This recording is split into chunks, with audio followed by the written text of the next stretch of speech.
You're listening to a podcast from 702 and Cape Talk. 702 and Cape Talk. The Naked Scientist.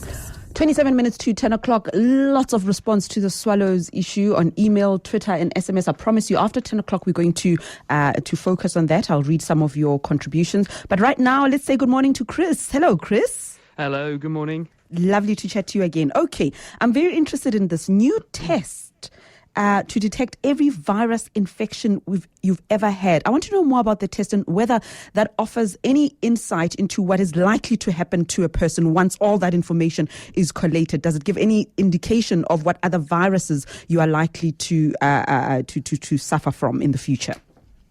Yeah, good morning, Reedy. Well, this paper, which has come out in the journal Science, is really a comprehensive test that can tell a person, regardless of how old they are, about any virus infection that could have or has infected them during their lifetime. You might say, why would anyone really want to know that? Because most viruses are what we call smash and grab infections. The virus comes along, it makes you acutely unwell for a few days, then your immune system kicks in, kicks it out, and you're better. But actually, they do leave a legacy, these viruses. There's an indelible fingerprint left in your immune system because your immune system has reacted to that virus and mounted a response so that if the virus tries to infect you again, it can't come back. But more importantly, what we don't really understand is how does the sum total of viral infections you have over your lifetime affect your health ultimately? Does having certain combinations of infections at certain times in your life increase your risk of getting, for instance, diabetes or asthma, or maybe developing a cancer later? Now, it's been impossible to answer that question because once a virus has been eliminated by the immune system, there's no virus left in the body for you to detect. But there is, of course, this immune fingerprint. And what researchers at Harvard University, this is Stephen Elledge and his colleagues, have managed to do is to come up with a very clever test that means that just from a drop of patient blood, they can extract the antibodies which are in there, and the antibodies are the tiny pieces of protein that you make to fight off infection. And each antibody is unique to an infection you have had.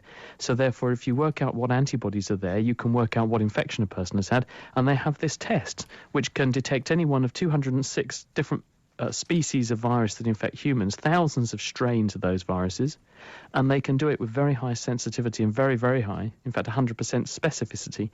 And they've tested 569 people so far. They found that the average person had in their tests about 10 or evidence of having fought off at least 10 different viruses. 1 or 2 lucky people in the study showed evidence of having caught and fought 84 different virus infections. I read the study to my wife and she said, well, that must have been me because I catch absolutely everything. But this is important, not just because it means we can now begin to ask these questions about, well, what sorts of prior infections are associated with diseases that we get now or are going to get in the future, but also you could use this as an incredibly cheap screening test for many, many diseases, including HIV, hepatitis B and hepatitis C. Okay. So our lines are open for you on 021 446 0567 or 11 883 0702. We are taking your SMSs on 31702 and 31567. Just have an inquiry about the Harvard scientist who was working on this. You said it's Stephen Elledge. Is that right, Chris? Yeah, that's right. We'll put the paper and the references and things on the Naked Scientist website after this. You go to nakedscientist.com/news and all the news stories appear there with references to the original articles so that people can see exactly what the papers are that we're basing these news stories on. Okay. Stephanie in Randfontein, good morning. Good morning, Reedy. Good morning, Chris.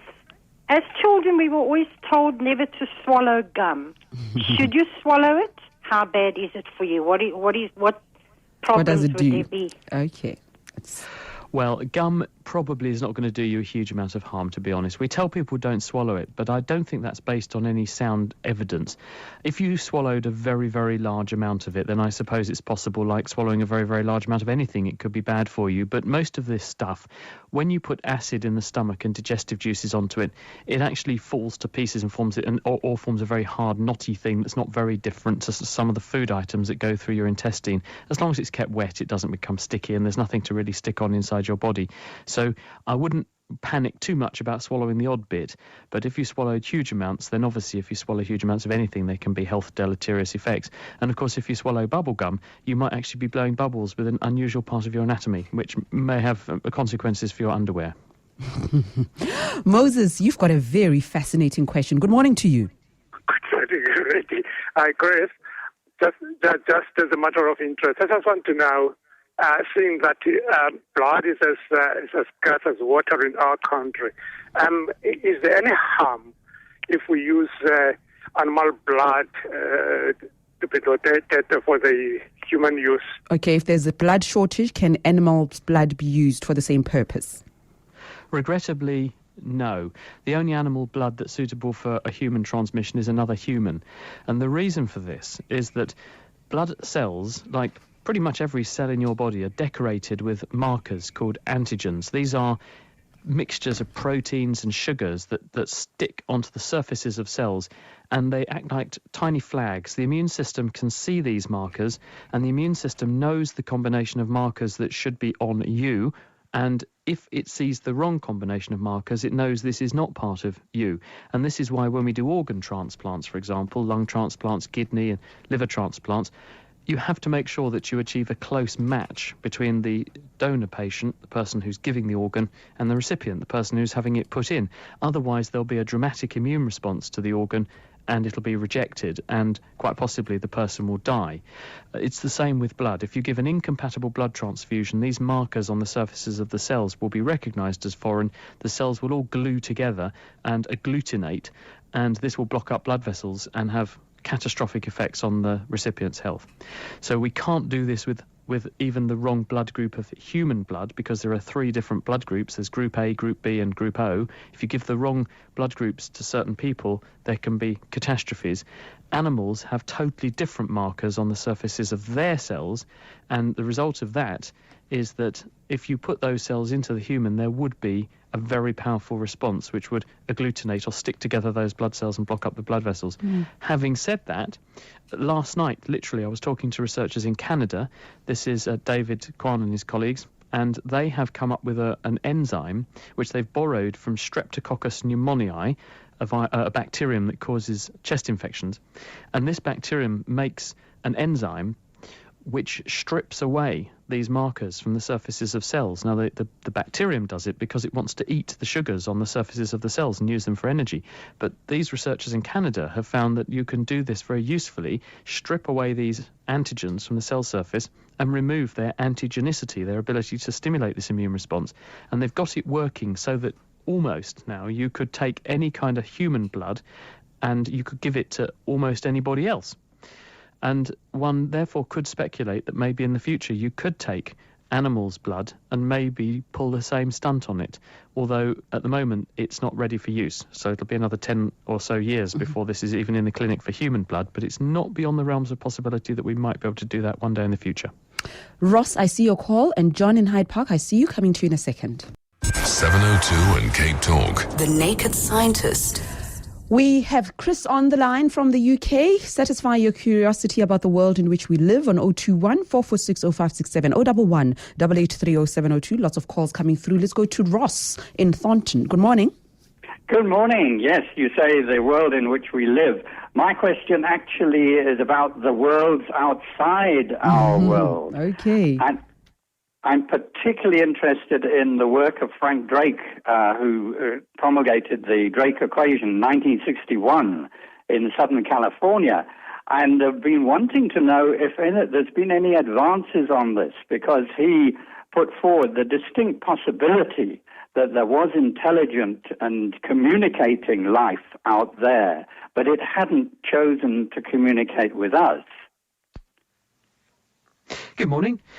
Yes, well, this equation, the idea was that people were trying to work out roughly, on the basis of what we knew about the universe, the likelihood that there might be intelligent life, maybe in some ways similar to us, somewhere out there. And really, we've understood a lot more about the universe since the equation was postulated. We have a reasonable concept of how big the universe is now. We have a very accurate idea as to how old the universe is now, 13.8 billion years.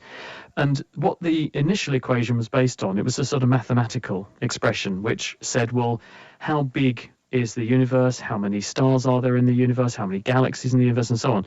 And then said, well, on that basis, how many planets a bit like the Earth are there, with stars a bit like the Sun, with planets the same distance that the Earth is from the Sun, so we can have liquid water, and all that kind of thing. And it came up with a vague number as to the prospects that there might be life. I think that still holds.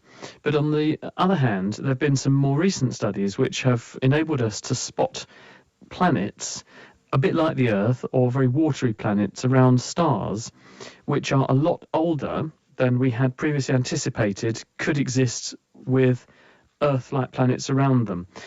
Our own Earth is about 5 billion years old. We've now since, actually in the last 12 months, found a planet a bit like the Earth, slightly larger, around a star a bit like the Sun, which is actually nearly 12 billion years old. In other words, that much earlier in the universe's evolution, planets like the Earth came along, so much, much earlier than we thought they had come along. And this means you might therefore have a higher likelihood of life like us being complicated and intelligent existing, because it's had a lot longer to potentially be evolving than we had previously anticipated. So my own view is that the vastness of the universe, and out there in the universe there's about 1 billion galaxies, and each of those billion galaxies has got 1 billion stars in it. I think the likelihood of there being a planet like the Earth with liquid water, which we think is a prerequisite for life, I think the likelihood is so high that life elsewhere in the universe is an inevitability. Ross, does that answer your question? Yes, Thank it you does. so much. I'm just Lovely wondering question. if they wouldn't like to communicate with us, though. Thank you. Thank you. Thanks, Ross. That's Ross in Thornton. Who came in first? I think it was Leon in Linden. Good morning. Yeah, let me take you. Can I take you off speakerphone, or can the producer put me back a bit later on off speakerphone? Okay, let's just try. It sounds better now. Just carry on. Okay. Does that sound better? Yes, it does. Okay. My son a while ago made some hot chocolate in a flask. It's the type of flask that has a plastic outer lining and a glass inner. And the glass inner broke into little pieces. It is very thin glass. And but he carried on drinking the hot chocolate. And I was quite horrified. But the GP said it's no problem. For some other reason, the glass can go through your system and not cut you up along the way. I just wanted to check with the naked scientist whether this was true or how this works. Gosh, I wouldn't recommend it, to be honest. Yeah. Glass is a very hard substance. It breaks and forms very sharp edges. In fact, there's some very nice Aboriginal arrowheads that were made in Australia in the early days of the colonisation of Australia by Western civilizations, and they brought beer bottles and things, and you can now find arrowheads and other things that the Aboriginals were fashioning from glass that they found that these colonists had left behind. And it's very, very sharp, and that's because of the crystal structure of glass. It's a supercooled liquid, and it breaks into these very sharp edges. Therefore, I would be very, very cautious about eating or drinking anything that may have glass in it, because it could lacerate your insides. And the way in which your intestines work is through peristalsis. You have a tube, a sausage-shaped tube, and there are boluses or blobs of food in there, and one part of the intestine constricts and narrows itself down, and this propels the food forward in front of it. Well, if it happens to constrict around an area where there is a sharp shard of glass, then it could easily penetrate through the wall of the intestine. It could become embedded in the wall of the intestine. It could even perforate right through the intestine, and then you can have all kinds of consequences. So given that this has already happened, if everything has remained well, then probably you got away with it. But I would certainly recommend, if you have a breakage like that, or any kind of sharp object contamination of food in the future, don't go near it, because it could be really, really bad for your health. Yeah. John in Hyde Park, thanks for your patience. Welcome to the show. Yes, hi. I'd just like to know, when people die and all the rest of it, and you get buried and all the rest of it, and you get bacteria and you get eaten up and all that stuff. If you're an astronaut and you're in space, and you're in your spacesuit, let's say you die, do you still get eaten up? Or if you're outside your spacesuit, because there's no bacteria in space, I believe, do you sort of don't decompose, or what's the story on that one? Gosh, what a morbid thought. But the answer is that your body is a huge stew pot full of bacteria.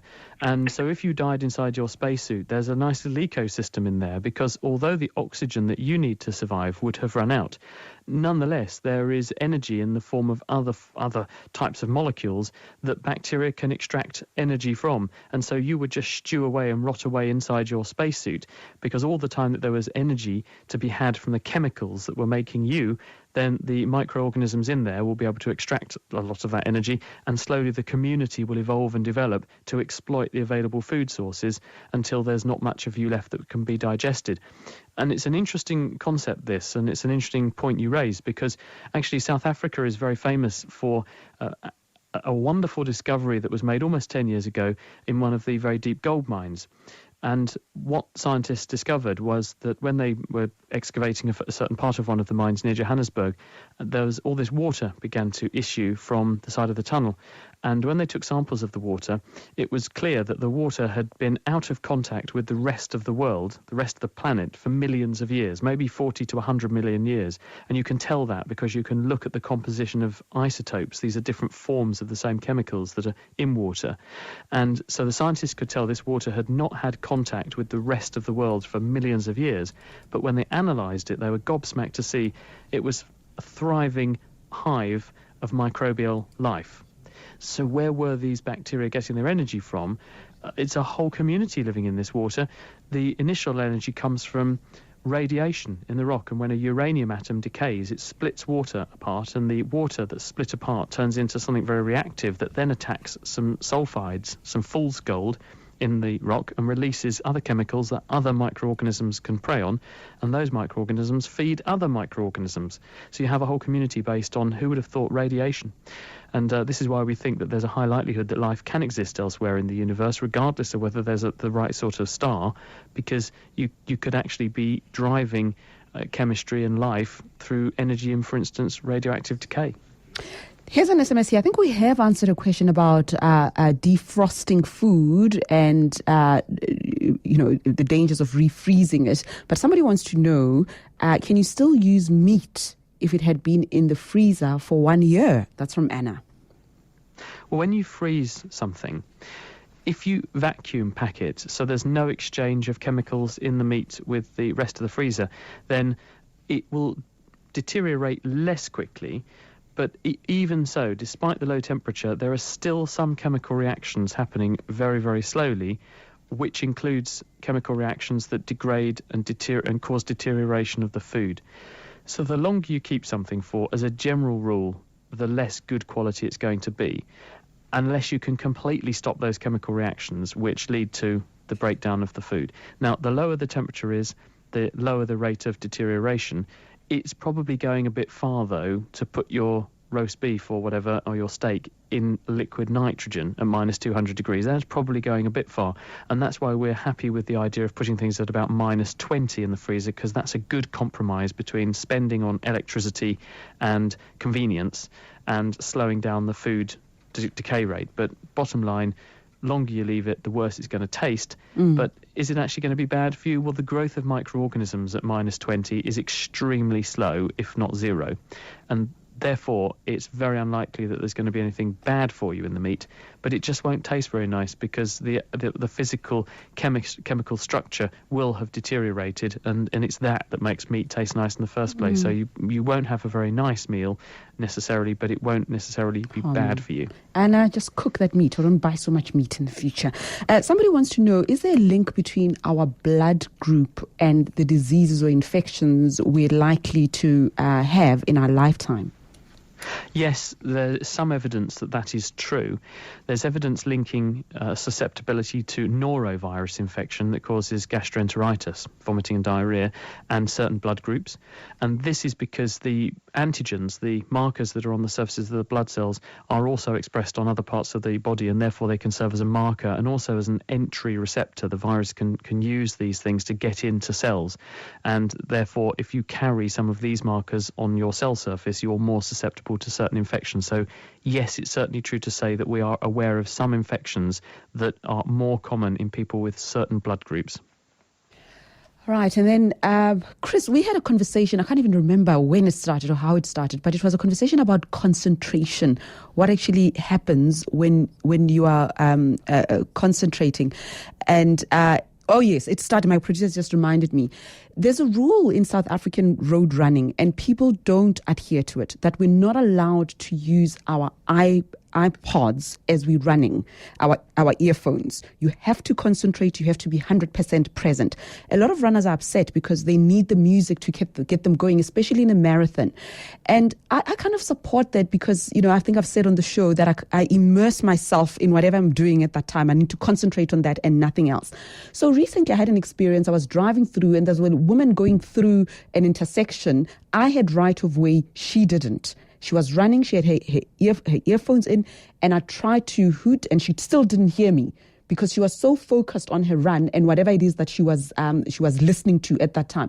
Even if I were to stop her 5 minutes later and say, "Did you see what just happened?" I don't even think she was aware because it was an out-of-body experience. She just was not present. So it started a conversation about concentrating. Can you concentrate 100% on a lot of things at the same time? Almost certainly not. And your brain has evolved for that to be the case because there is so much information being collected by our senses and funneled into our nervous system all the time that if we were to try to attend to all of it, we would quite literally go mad. You could not attend to all of the things that are coming into you. So your brain has evolved and adapted to work a bit like the spotlight that you have on a stage. You have a stage set and you have the scenery and you have all the actors on the stage, but your attention is focused on where the spotlight is on the lead performer. That doesn't mean that all of the other actors have disappeared. It doesn't mean that all the other action has stopped. It just means your attention is being focused on where the action is. And our attention for the world around us is very, very similar to that. All this information is coming in and it's being filtered by your nervous system, and a subset of that information is being presented to your consciousness, and you're being asked, attend to this. And the other interesting thing about this is that the brain is very sensitive to change. We tend to screen out things that are invariant, they're not changing. We ignore those and we focus on things that are changing. And this is why you raise music as a possible thing to consider. This is why a sound which is changing is very, very distracting. Fire alarms tend to have multiple tones. They don't just sound one bell now. They sound high note, low note, like a dee, dee, dee, dee, dee, because it's very hard to ignore something that is changing, and especially if it's changing in an unpredictable way. You will have to attend to that. And that's why we have evolved like that, because if you're sort of sitting around in the jungle and you smell smoke, apart from all the other lovely smells you're smelling in the jungle, the smoke's the important one because it's suddenly appeared and something's changed and you pay attention to it. And that makes you do something. When you're running, if you've got a nice steady beat going and some music, it's helping you to zone out to some of the other things that are going on in your body and focus. And also people do run in time to music, that you can recruit certain functions in your brain to go along with the music, and you get into a sort of stride which goes with the beat of your music, and it does help people to perform better. There is scientific evidence that actually if you exercise to music you will actually perform better. Okay, well, Chris, thank you very much for chatting to us. We see you again next week. I'm looking forward to it already. Thanks, Reedy. Bye-bye. I know some of you have been tweeting that you couldn't hear Chris or there was something wrong. I don't know what that was all about. And one person asked if there'll be a podcast. There's always a podcast of The Naked Scientist. You can download it from our website.